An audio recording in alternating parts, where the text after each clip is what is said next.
حياكم الله متابعينا، شلونكم؟ شو اخباركم؟ ان شاء الله مرتاحين. رمضان كريم علينا وعليكم ان شاء الله، وكل سنه وانتم عايدين بصحه وبسلامه. طبعا حبيت اسوي هذا الفيديو تنويه الكل متابعينا اللي كانوا يتابعونا على القناه مال اليوتيوب.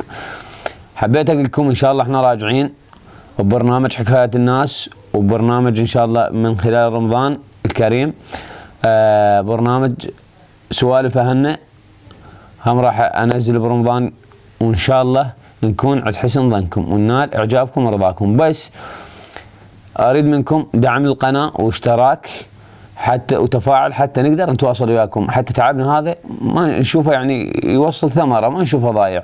واي شخص عنده قصه ويحب ينشرها برنامج حكايه الناس يقدر يتواصل ويانا من خلال الرقم اللي هو اسفل الشاشه، ونكون احنا بخدمتكم.